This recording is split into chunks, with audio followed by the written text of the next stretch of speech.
May 18th, 1940. The men of Ouvrage La Ferté are surrounded by German infantry and pinned down by artillery. Still, 107 French troops cling to their concrete fortress, following the orders to defend the Maginot Line to the last. There will be no relief, no retreat, and no surrender. There is only one option: death.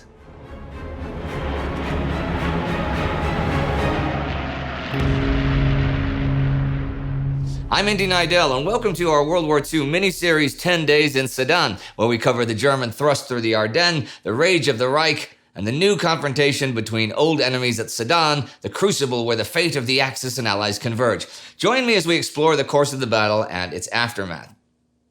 Last time, Heinz Guderian's panzers broke the French defense line on the River Oise, but Guderian's success spooked some of the more senior officers who ordered a halt.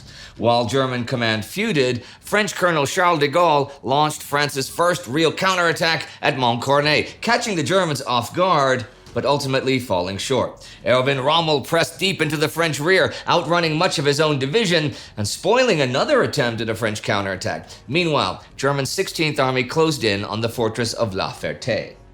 I'll start with the action there, where conditions are rapidly becoming intolerable for the French defenders. Yesterday, the German 71st Infantry Division took two important hills overlooking La Ferté. As the German assault engineers began preparing for their main attack, the 16th Army's 88mm guns and 21cm mortars began bombarding the fortress. By this afternoon, the Germans have occupied the village of Villy, effectively encircling La Ferté itself. Later on, around 6 p.m., the Germans launched a massive 30-minute-long artillery barrage to cover the assault engineers as they advance onto the grassy slopes covering the fortress, towards the armored cupola of Block 2. The men of the 155th Fortress Infantry Regiment inside wait for orders. Their commander, Maurice Bourguignon, knows the situation is pretty hopeless, and he requests permission to evacuate. That permission is denied with the flat response of, "Your mission has not changed." There is some hope, though. Last night, the French ordered a counterattack, and the tanks and infantry finally go into action today around 7:30 p.m. As the Germans advanced on La Ferté, the French 6th Infantry Division attempted to relieve the fort. Two battalions of the 119th Infantry Regiment, supported by 13 Char B-1 bis tanks of the 41st Tank Battalion, attacked German positions on Hill 311 and advanced on La Ferté. Both attacks failed.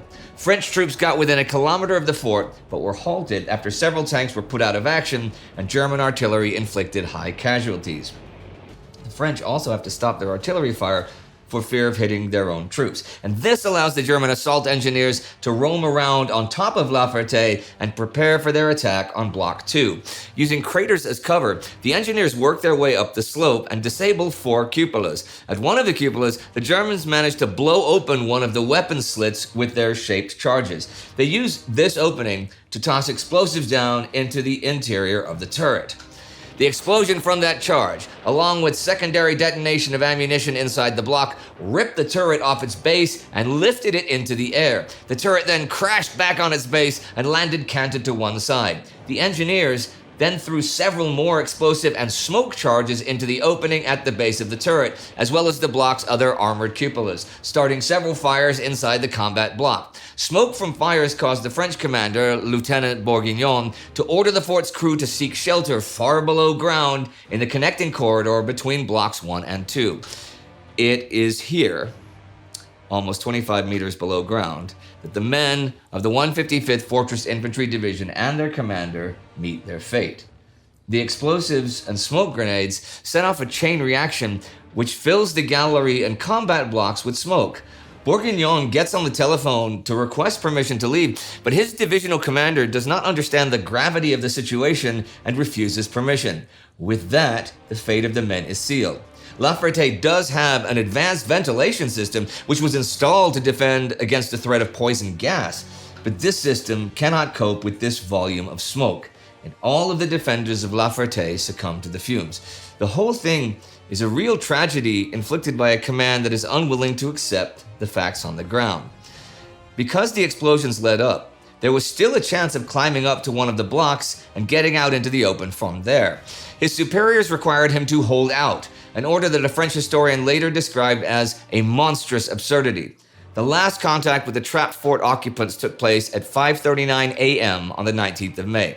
French Sergeant Sally reported in a weak voice, interrupted by coughing, "I cannot stand it anymore. The first lieutenant is next to me. We will try to climb up again."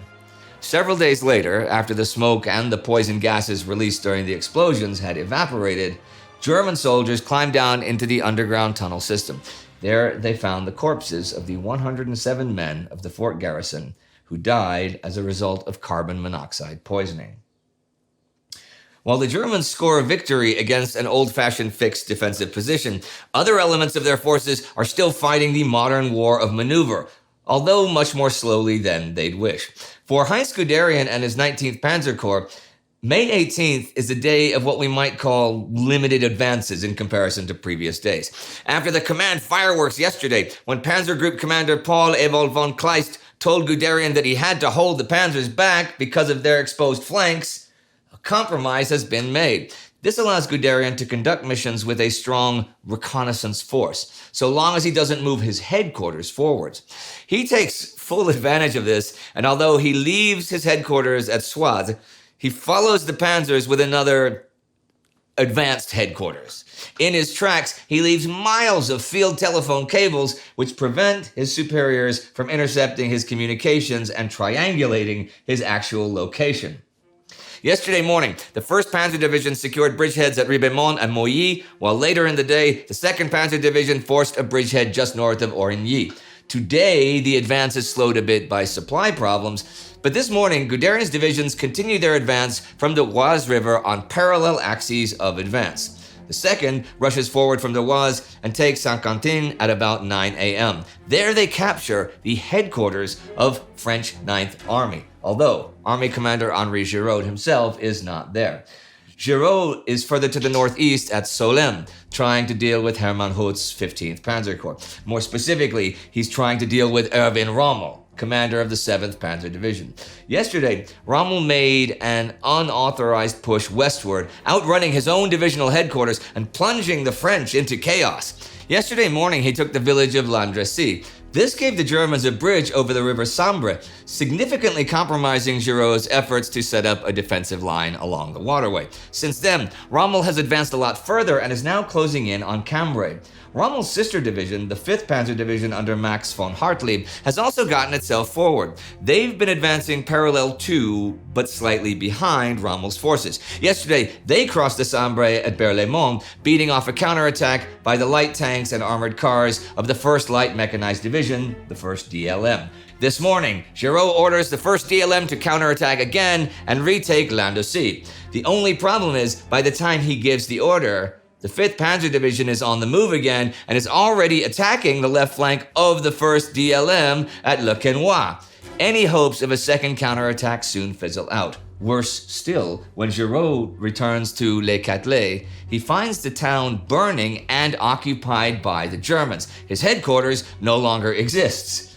The general takes shelter in a farmhouse, and he will be captured tomorrow morning by elements of a German field kitchen unit. Oh yes. For both sides, today is a bit of a strange day. Things are almost in a kind of limbo as we transition from one phase of battle to another. Things could have been a lot worse for the French today. See, the German tanks have not been able to drive as fast or as far as Guderian, Reinhard, Hoth, and Rommel would want because of the halt order issued by Adolf Hitler a couple days ago. It was that order which led to the bust-up I mentioned earlier between Kleist and Guderian. Hitler was so worried about the exposed flanks of the German panzers that he ordered them to wait for the infantry to catch up to provide a defensive screen. As we've seen, the commanders have used a clause which allows strong reconnaissance forces to drive ahead, but there's only so much that can be achieved with this loophole, and the halt order really has slowed things down. Chief of the Army General Staff, Franz Halder, is working on Hitler to try and get the halt order rescinded. It is very much up in the air as to how that effort will go. It might be a cakewalk, or it could be impossible.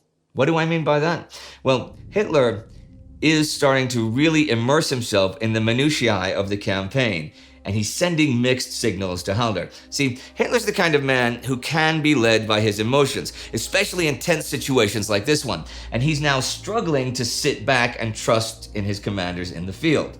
Already at Montcornet, the politician Hitler, something entirely new in German military history, massively interfered in the course of a military operation. The German General Staff, which at that time was highly regarded all over the world, constituted an intellectual elite whose decisions were guided by sober professionalism. Now an element of incalculability and even irrationality had infiltrated this institution. Over the past 2 days, he's been swinging back and forth between total euphoria and crushing despair, poring over the situation maps time and again, sometimes marveling at the German success and toying with the possibilities, and other times inconsolably convinced that defeat is just around the corner. His mental state on the 17th and 18th is described by Halder in his diaries. 17th of May 1940. Continuance of our drive in southwestern direction is based on the condition that Army Group A does not tie up any of its strength on the southern flank, but keeps pushing westward in echelon formation. This involves no risk, as the enemy here is too weak to attack at this time. The Führer insists the main threat is from the south. I see no threat at all at present. 18th of May 1940. I was correct in yesterday's conclusion that the operation must be continued in a southwestern direction, with the main effort south of the Somme, without the least delay. Every hour is precious. The Führer unaccountably keeps worrying about the south flank. He rages and screams that we are on the best way to ruin the whole campaign, and that we are leading up to a defeat. This constant back and forth, and the relative slowness of the German tanks today and yesterday, has given the French, perhaps, and it is just perhaps, the sight of a distant lifeline. By now, the French have realized that the German plan is not to drive directly to Paris, but instead to the English Channel. Compared to the situation I reported back on May 16th, when French civil servants were burning documents in Paris in preparation for an immediate evacuation, this has at least taken some of the fear out of the atmosphere in Paris. With that in mind, the new French plan is to build a defensive line along the Somme, the next river behind the breached line along the Oise and Sambre rivers. Georges and Billotte continued to issue vague orders that hope to create a new continuous front with the French armies south of the breakthrough zone, but without specific guidance on how this was to be accomplished. In order to protect Paris, General de Corps d'Armée Oberfrère was ordered to begin forming a new 7th Army along the Somme around Péronne. He was promised 4 infantry divisions en route from Army Group 2 and Army Group 3, but initially he only had elements of the 23rd Infantry Division and the 3rd Light Infantry Division to protect the river crossings. Thanks to an intelligence windfall, the interrogation of a captured German officer, the GQG now knew with certainty that the enemy objective was to isolate Army Group 1 by reaching the English Channel, not make a push for Paris. The obvious response to this enemy course of action was to try to move as many units from Belgium as fast as possible, building up a new line of resistance south of the breakthrough zone. The hope is that an Allied force should be able to defend this line. However, things are made difficult by the state of the Belgian railways, which are slowing down the movement of troops from the north. That is not to mention the fact that the British are already considering that they might soon need to evacuate their expeditionary force from France. And can we even assume that another defensive line can be held? Look what happened on the Oise and the Sambre. The German tanks moved so fast, they broke the line before it was even formed. I guess, for once, the French will have to put their faith in Adolf Hitler, for it is he who decides how much time they have before the armored juggernaut is on the move again. We shall see what happens with Hitler tomorrow, for today's action is over. La Ferté has fallen, his garrison wiped out in a slow and avoidable death beneath the earth. They died for France, sticking to their fortress to the very last. Will the French leadership live up to their sacrifice?